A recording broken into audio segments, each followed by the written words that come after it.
E nós estamos na nossa série no culto de sábado, que é trabalhando esse livro aqui, se chama Ego Transformado, do Tim Keller. Nós falamos no primeiro sábado já sobre a introdução dele, o pastor Guilherme compartilhou um pouquinho sobre isso. É um livro bem fininho, mas é um livro muito, muito impactante e poderoso. E hoje nós vamos continuar e nós vamos falar um pouquinho do capítulo 1 desse livro. O pastor Guilherme falou um pouquinho no sábado passado sobre a nossa dependência de Deus e como nós devemos depender de Deus para que a gente tenha uma verdadeira espiritualidade, para que a gente não tenha mais orgulho, para que a gente não viva mais uma vida de divisão entre nós. E eu gostaria de pedir para você abrir a Bíblia em 1 Coríntios, capítulo 4, no versículo 6 ao versículo 8, onde nós vamos trabalhar um pouquinho esse texto, depois a gente vai falar sobre algumas outras coisas que o livro nos indica e nos informa para que a gente seja pessoas mais transformadas, pessoas mais humildes. 1 Coríntios 4, versículo 6 a 8. Diz o seguinte, irmãos, a gente vai ler só até o versículo 7, tá? Irmãos, apliquei essas coisas a mim e a Apolo por amor a vocês, para que aprendam de nós o que significa não ultrapassem o que está escrito. Assim ninguém se orgulhe a favor de um homem em detrimento de outro, pois quem torna você diferente de qualquer outra pessoa. O que você tem que não tenha recebido, e se o recebeu, por que se orgulha como se assim não fosse?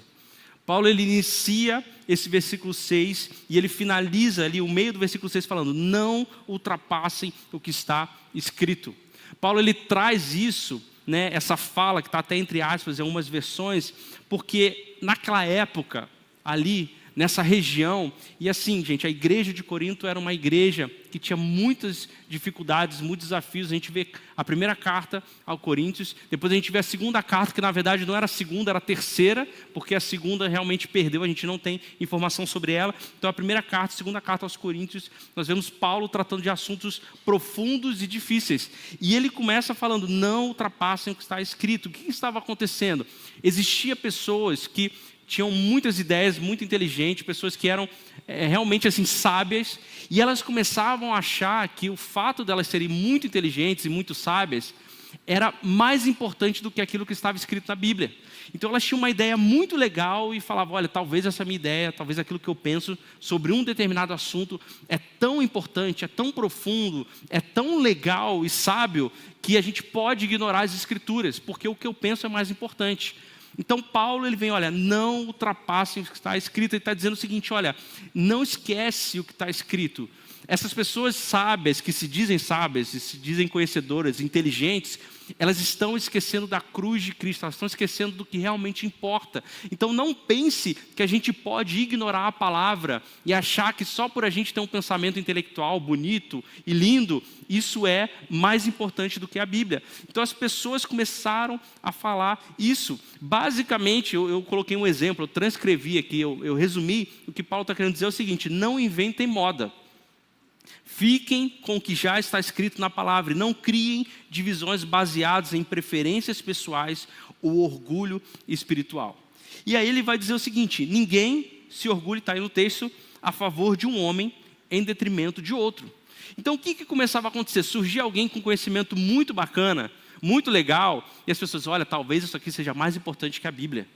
E aí eles começavam a olhar para essa pessoa que tinha esse conhecimento e fala, nossa, ele realmente é o cara, olha o conhecimento, olha a inteligência dele, muito mais legal do que a palavra. Olha, e mais do que isso, ó, vou dizer, é meu amigo, hein? Ele é meu parceiro, olha só como ele é sábio. Então as pessoas começaram a se orgulhar por serem amigos daqueles que sabiam ou se diziam saber mais do que a Bíblia.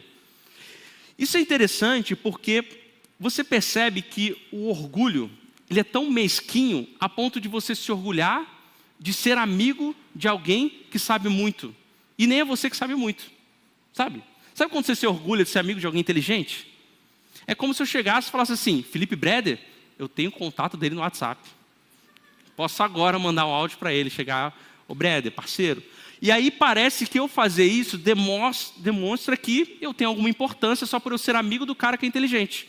Então, além das pessoas estarem buscando essas ideias que eram fora da Bíblia, elas estavam se orgulhando porque eram amigos do cara que tinha uma ideia inteligente. Não parece tão pobre isso? Mas isso indica como o nosso orgulho é. Ele se apega às poucas coisas. Tinha Tim Paulo e tinha Apolo. Sabe? Eu sou Tim Paulo. Ué, mas você nem conhece o cara. Mas eu gosto dele.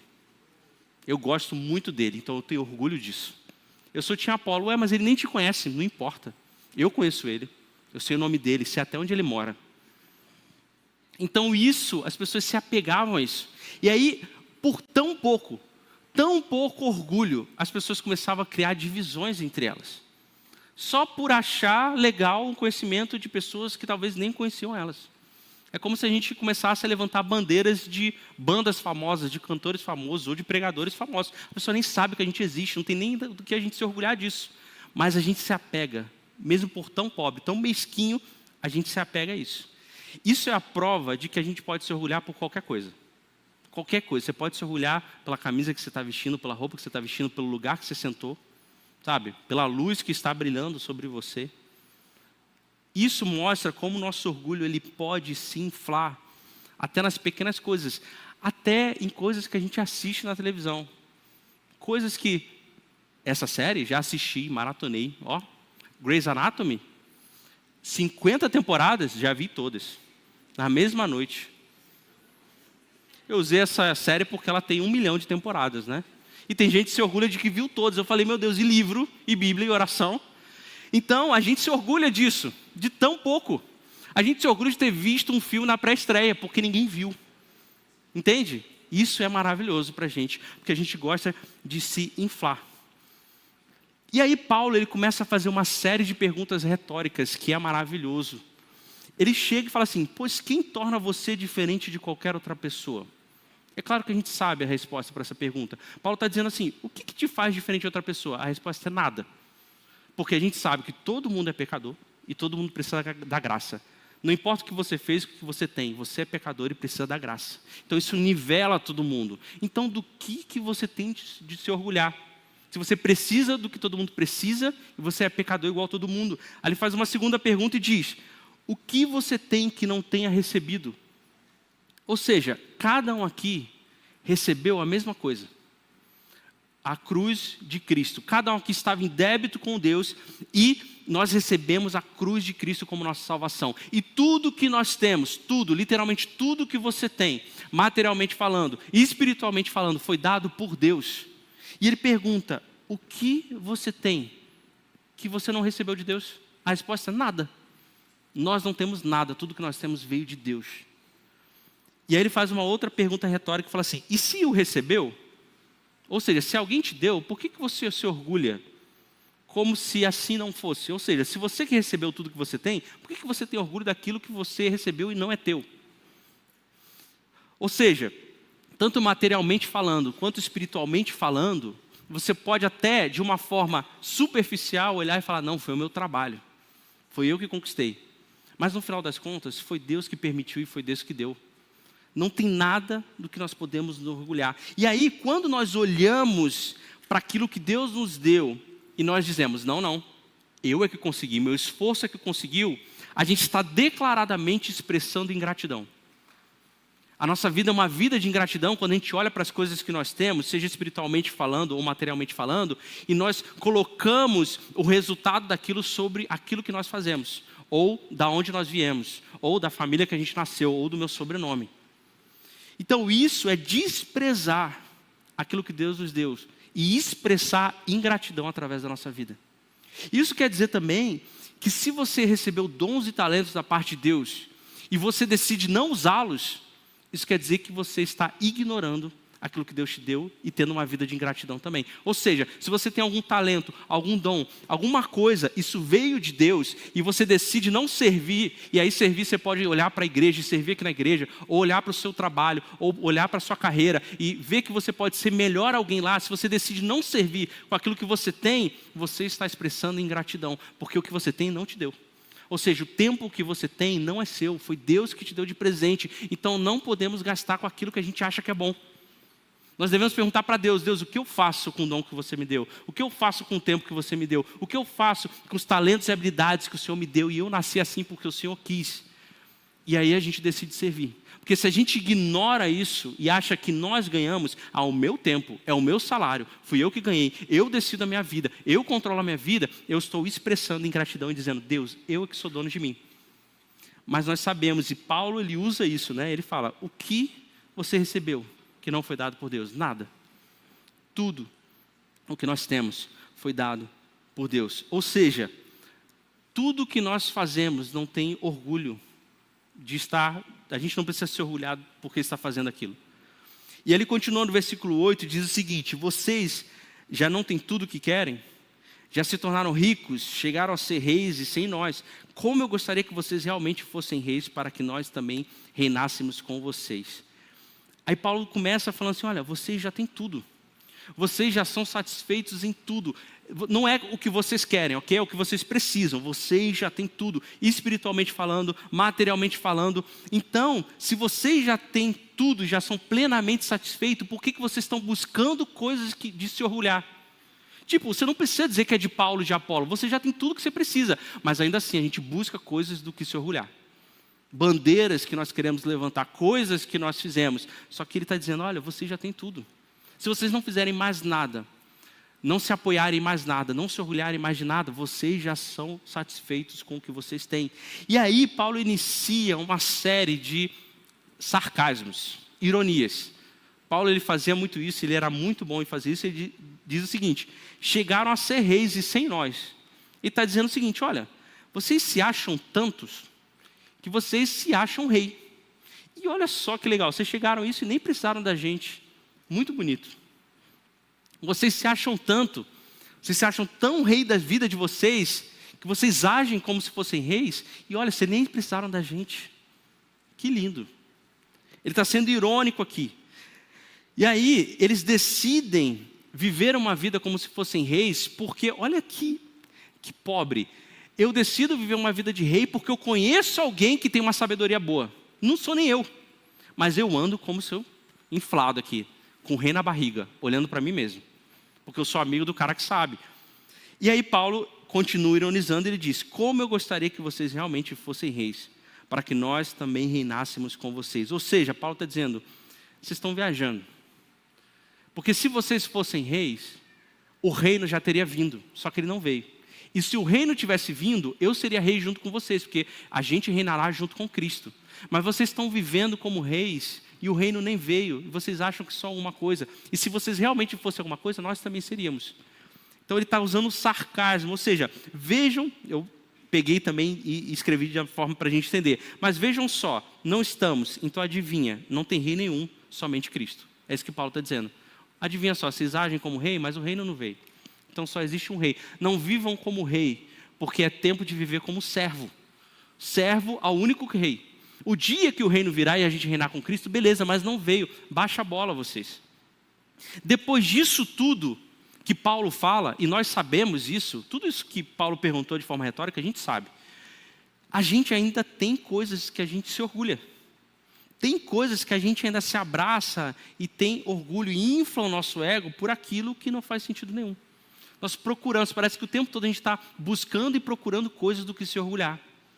E por que nós fazemos isso? Por que nós fazemos isso mesmo sabendo de tudo isso que Paulo falou? Por que parece que é uma necessidade nossa mesmo sem perceber? Parece que naturalmente a gente vai por esse caminho. Inclusive é o tema e o título da nossa palavra. Porque naturalmente a gente se torna egoístas. Porque ou nós buscamos a autoexaltação, ou nós buscamos a autodepreciação. Normalmente, todos nós tendemos para um desses lados. Ou seja, eu penso mais de mim mesmo, ou eu penso menos de mim mesmo. Qual que é o problema disso? O problema é que se eu penso mais de mim mesmo, ou menos de mim mesmo, o ego ainda existe. O ego ainda está lá. O ego ainda está, quando eu penso mais de mim mesmo, sendo inflado cada vez mais, ou quando eu penso de mim mesmo, quer dizer que ele foi esvaziado em algum momento, ou está esvaziando. Então é por isso que nós sempre tendemos a caminhar para esse caminho. Ou a gente vai para um caminho de se encher cada vez mais, ou para um caminho onde a gente se enche, mas algo que aconteceu na nossa vida fez com que a gente se desinflasse, esvaziasse. Inclusive, o texto usado por Paulo, quando ele fala sobre orgulho, é justamente uma palavra que significa inflado, inchado. Nesse texto, quando ele fala assim, não se orgulhem, ele está dizendo o seguinte, olha, não fiquem inflados, não fiquem cheios. E a expressão toda aqui tem um significado ainda mais profundo, quando ele diz que a ideia de orgulho é a ideia de um órgão que foi cheio, muito cheio, que está completamente esticado. E aí, quando um órgão está cheio e esticado, ele fica vazio, dolorido, ocupado e frágil. E é esses 4 pontos que eu queria falar com vocês essa noite. E aí eu trouxe, para expressar isso, 2 bexigas. Ok? Nós temos ou um ego que foi esvaziado, um ego vazio, um ego que sofre autodepreciação. Sabe a pessoa que pensa menos em si mesmo, tem baixa estima? Essa pessoa, ela ainda tem o ego dela, mas ela está vazio. E nós temos o outro lado, que é a pessoa que ela foi se inflando. Ela foi se enchendo porque teve coisas que ela foi se orgulhando. E aí, como Paulo falou, o ego é esse órgão inflado, que se enche, procurando coisas para se exaltar.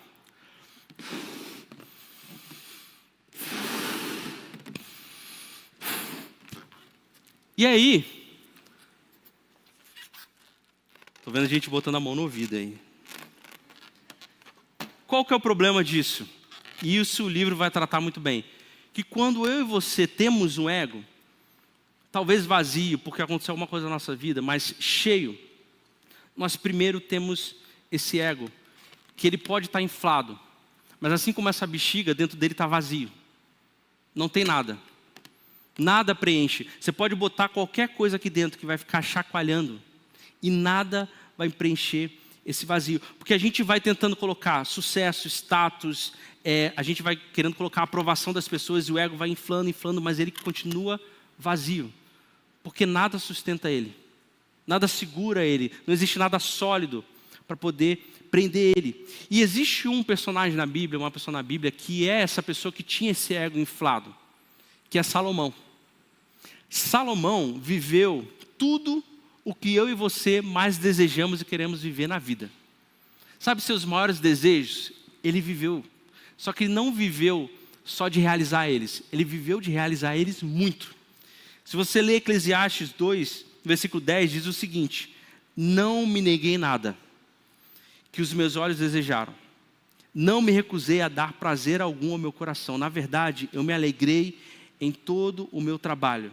E essa foi a recompensa de todo o meu esforço. Contudo, quando avaliei tudo que as minhas mãos haviam feito, e o trabalho que eu tanto me esforçara para realizar, percebi que tudo foi inútil. Foi correr atrás do vento. Não há qualquer proveito no que se faz debaixo do sol. Então Salomão, ele já provou de tudo, ele já teve prazer de tudo, ele provou muito de tudo. Então você não precisa provar dos seus maiores desejos. Salomão já fez isso, ele já foi a cobaia, ele já mostrou para a gente como funciona. E adivinha só o que ele falou no final? Não serve para nada, não me satisfez. Então você que tem buscado se orgulhar e aprovação e outros desejos para ter o seu ego inflado, o final da sua história é que isso ainda vai continuar vazio. A mensagem, ele vai pegar esse mesmo texto e vai dizer da seguinte forma: tudo que desejei eu tive, nunca me neguei nada. Fiz tudo o que deu na telha. Não estava nem aí. Queria sentir prazer em tudo que fazia. Essa era a minha única recompensa depois de um dia de trabalho sofrido. Então parei para pensar em tudo que fiz, todo aquele trabalho suado e sofrido. Mas quando caí na real, vi que tudo era vazio só, um vazio só. Era nadar contra a maré. Nada vale a pena nessa vida. Então você que está tentando encher o seu ego, inflar o seu ego, ele vai continuar um eterno vazio. E a segunda coisa que acontece quando a gente enche o nosso ego é ele ser dolorido. Sabe quando você comeu demais? E aí, às vezes, você tem até dor na barriga porque você inflou demais o seu estômago. É justamente esse sentido que Paulo vai falar sobre orgulho. É algo que incha demais, um órgão que parece que se tocar, sabe, está sensível. Assim como uma bexiga que você vai enchendo e ela vai ficando cada vez mais sensível, que qualquer coisinha estoura ela. Esse é o ego da gente. E aí, qualquer coisa, a gente diz que, meu Deus, feriu meus sentimentos. Não feriu sentimento nenhum, feriu o seu ego. Seus sentimentos estão tranquilos, mas o seu ego foi ferido. Meu orgulho, sabe aquilo que a pessoa fala, nossa, meu orgulho foi ferido? É isso. Que ela está tão sensível, porque ela está tão inflado, que ela não consegue ouvir nenhum não. Quem viveu assim foi Caim. Lá em Gênesis 4, no versículo 4, diz o seguinte: Abel, por sua vez, trouxe as partes gordas das primeiras crias do seu rebanho. O Senhor aceitou com agrado Abel e a sua oferta, mas não aceitou Caim e a sua oferta. Por isso Caim se enfureceu e o seu rosto se transformou. A palavra se transformou aqui, o seu rosto se transformou, é traduzida como seus sentimentos caíram. Ele ficou deprimido, ele ficou mal. Por quê? Porque ele teve o seu ego ferido. O ego tão sensível, tão frágil, foi ferido porque Deus não aceitou a sua oferta. E quando isso aconteceu, ele foi levado para uma onda de ciúmes que levou ele a assassinar o irmão. Quando eu e você temos o ego ferido porque ele está muito inflado, é nesse momento que nós pensamos nas coisas mais absurdas. Sabe aquelas coisas que, meu Deus, eu não acredito que eu tive coragem de pensar isso? Foi naquele momento onde o seu orgulho foi ferido, onde você foi exposto, onde você foi depreciado publicamente por alguém, humilhado.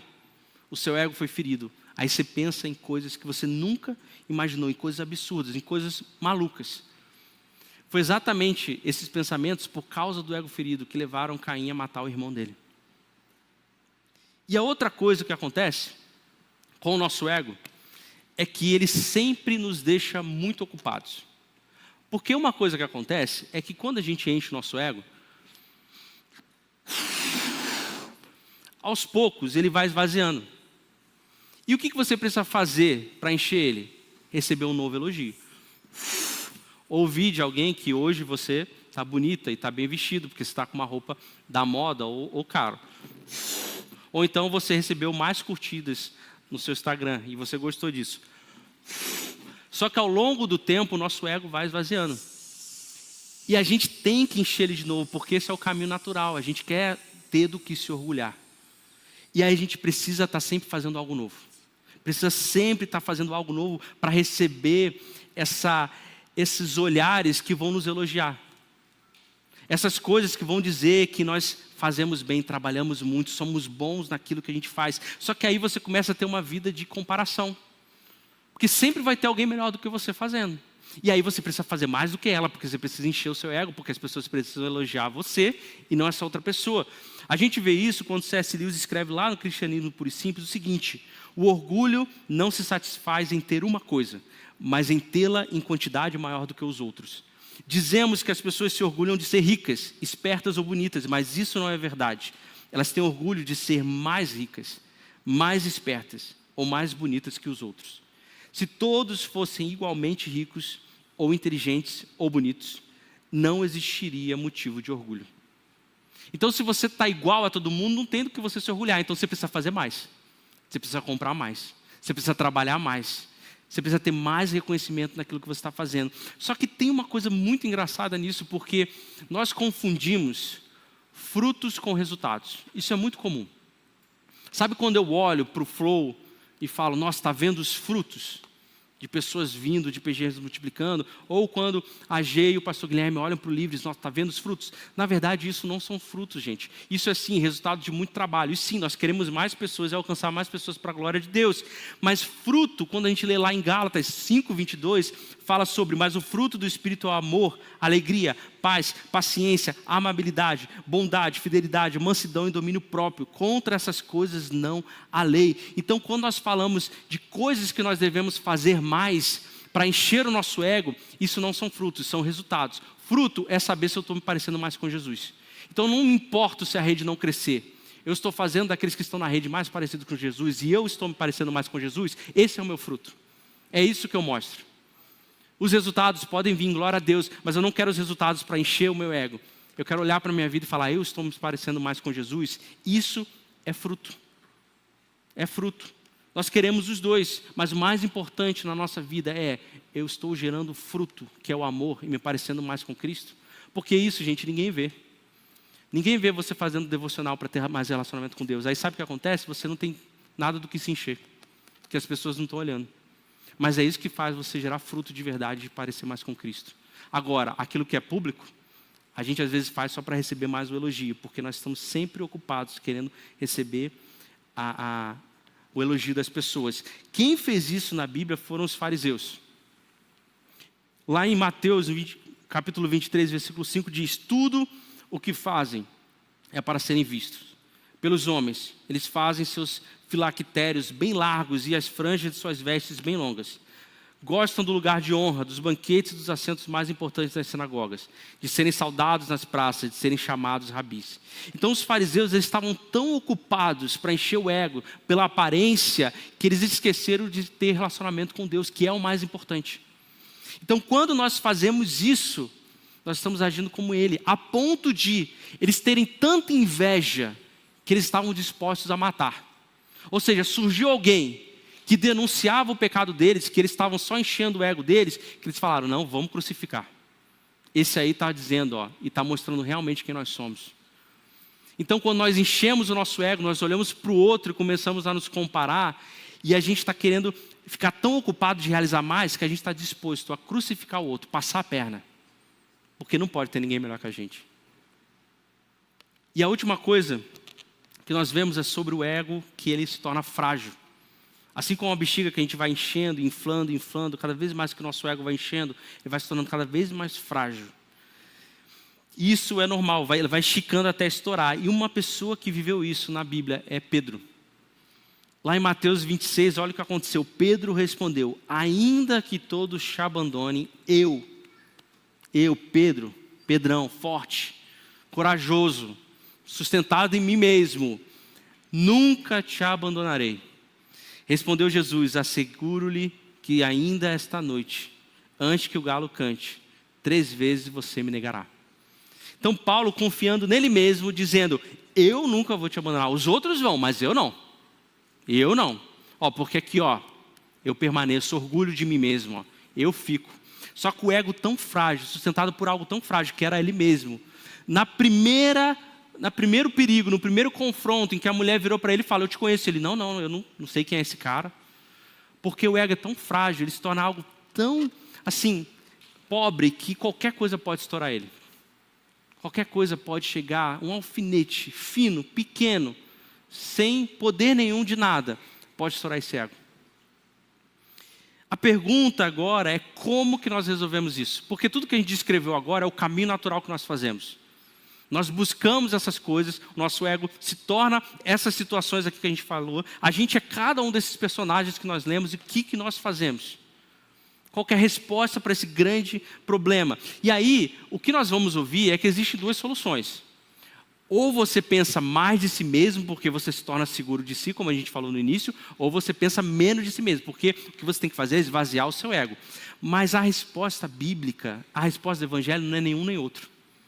A resposta do Evangelho é que você não deve se encher e se achar mais de si, ou se menosprezar e achar menos de si. A resposta é que você não deve pensar em si. Você percebeu a diferença? Quantos estão entendendo aqui, gente? O que o Evangelho nos fala não é que você deve se inflar ou se esvaziar. O que o Evangelho nos fala é que você não deve ter mais ego, não deve mais existir. Acordou aí, né? Então, quando nós descobrimos quem nós somos em Cristo, não é que eu me acho por isso, ou eu me menosprezo, ou sou mais humilde. É que eu olho para a minha vida e falo: não existe mais eu. Eu morri, eu estou morto. Não existe mais ego para encher ou desinflar. Simplesmente não existe do que eu me orgulhar. E aí, como que eu e você podemos encontrar essa verdadeira humildade de ter uma vida sem ego? Quando nós abrimos Filipenses 2, no versículo 3, nós descobrimos essa resposta. Nós lemos o seguinte: nada façam por ambição egoísta ou por vaidade. Então Paulo está nos dando uma outra instrução. Ele está dizendo: olha, o segredo para você não ter ego, primeira coisa, nada faça por ambição egoísta. Ambição egoísta é uma vontade forte de se dar bem na vida sem se preocupar com o certo e errado. Então, quando você ainda tem ego e quer se encher, você começa a fazer qualquer coisa, você não se preocupa se é certo ou errado. Você só quer fazer porque aquilo vai fazer bem para você e você vai poder encher o seu ego. Então você começa a maltratar as pessoas, puxar o tapete das outras pessoas, falar o que não deveria, porque eu não me importo com o que é certo e errado. Porque eu tenho uma ambição egoísta. É o quê? É encher o meu ego. É ser elogiado.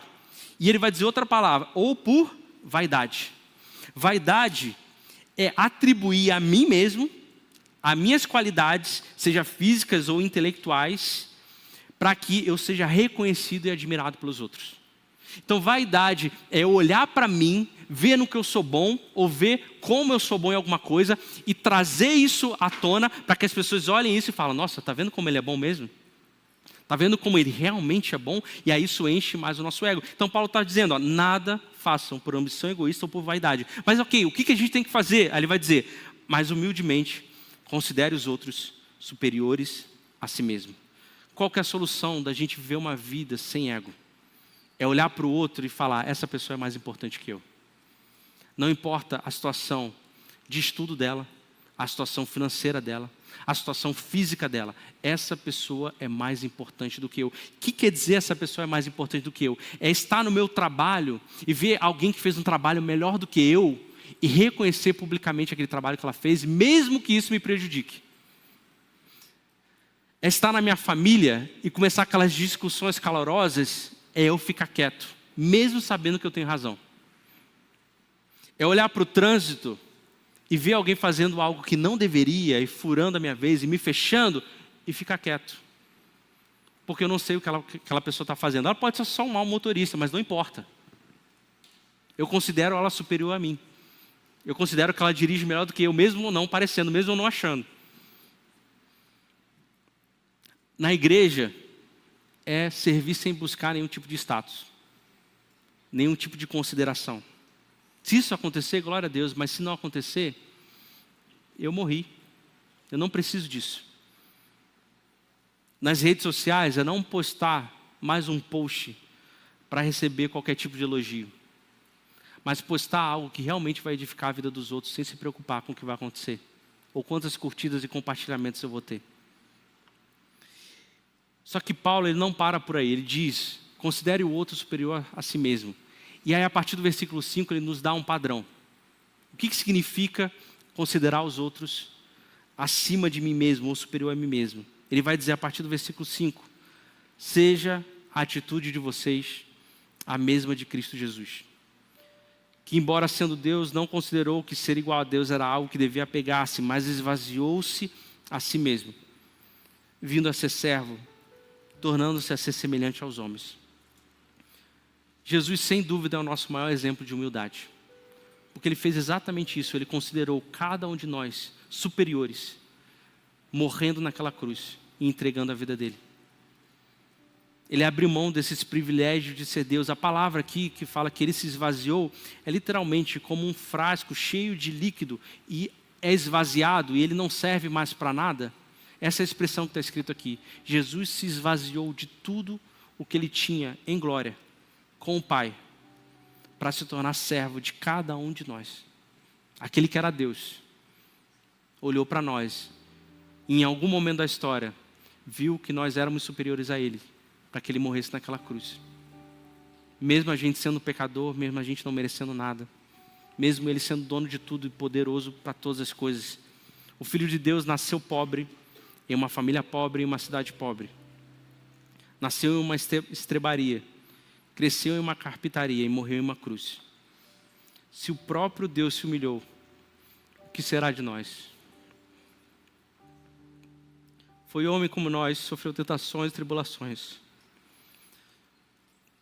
Ninguém aqui tem dúvida de que Jesus sabia quem ele era. Ninguém. Jesus sabia quem ele era. Ele sabia o que ele veio fazer nessa terra. Tinha muito claro a missão e o propósito dele. Ele não pensava mais de si ou menos de si. Ele sabia quem ele era. Mas eu tenho certeza de uma coisa, que Jesus não pensava em si. Ele não pensava em si mesmo, isso eu tenho certeza. Por isso que ele entregou a vida dele na cruz.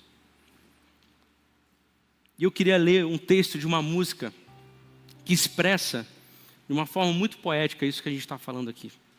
Diz o seguinte: o eterno teve início, o impassível chorou, o rico empobreceu, o vigia dormiu, O verbo balbuciou, a chama alvoreceu.